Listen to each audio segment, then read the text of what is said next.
అనంతపురం జిల్లా కళ్యాణదుర్గంలో ఉమ్మడి కూటమి అభ్యర్థి అమిలినేని సురేంద్రబాబు రోడ్ షో ద్వారా ప్రచారం నిర్వహించారు. ఆయనకు స్థానిక ప్రజలు పూల వర్షాన్ని కురిపించి ఘన స్వాగతం పలికారు.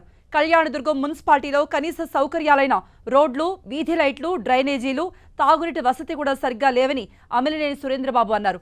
పనులు చేపట్టనప్పుడు పనులు ఎందుకు కట్టించుకుంటున్నారంటూ నిలదీశారు. ప్రజలు కట్టిన పనుల్ని దేనికి వాడుతున్నారంటూ ప్రశ్నించారు. మరో 2 నెలల్లో తెలుగుదేశం పార్టీ అధికారంలోకి వస్తుందని తెలిపారు. ప్రజలకు అన్ని వసతులు కల్పిస్తామని అమిలినేని సురేంద్రబాబు హామీ ఇచ్చారు. పూర్తిగా అభివృద్ధి చేయడం, ఏదైతే పైప్ లైన్లు, వాటర్ లైన్స్ కావచ్చు, రోడ్లు కావచ్చు, ఇతర సౌకర్యాలు, ఏదైతే వీధి లైట్లు కావచ్చు, ఏ డ్రైనేజ్ వ్యవస్థ కావచ్చు, ఖచ్చితంగా మీరు నమ్మండి, నేను తప్పకుండా ఈ నిధులు తీసుకొచ్చి పనిచేసి మీ అందరికి కూడా సౌకర్యంగా ఉండేటట్టు, ఏదైతే మున్సిపాలిటీ బాగా ఉండేటట్టు, మున్సిపాలిటీలో ఒక మనకు ఐశ్వర్యం ఉండేటట్టు తీర్చిదిద్దానని తెలియజేస్తున్నా. మున్సిపాలిటీ అంటే కళ్యాణదుర్గం మున్సిపాలిటీగా ఉండాలి. ఇప్పుడు మన మున్సిపాలిటీలో చూస్తున్నాం, తాడిపత్రి మున్సిపాలిటీ అక్కడ ఒక నాయకుడు అభివృద్ధి చేశాడు. అలాగే మీరు కూడా, ఎందుకంటే మన అభివృద్ధి చేసిన ప్రతి నాయకుడు కూడా చెప్పుకోవాల్సిన అవసరం చాలా ఉంది.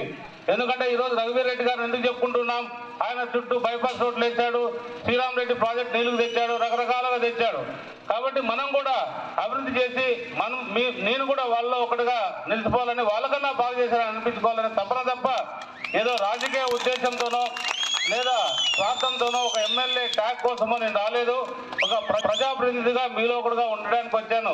ఇక్కడే ఉంటున్నాను కళ్యాణదుర్గం ప్రాంతంలో. మీకు ఎప్పుడు కూడా మీ వార్డులో ఏ సమస్య ఉన్నా, ఎవరున్నా, ఈ ప్రాంతంలో చాలా మంది ఉద్యోగస్తులు ఉన్నారు, మీరు కూడా వచ్చి కలవచ్చు, మీ సమస్యలు తెలియజేయచ్చు.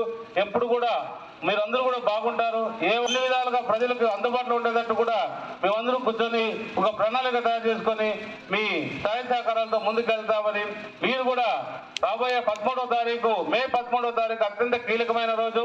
మీరందరూ కూడా తెలుగుదేశం పార్టీని ఖచ్చితంగా గెలిపించాల్సిన బాధ్యత మీ పైన ఉంది.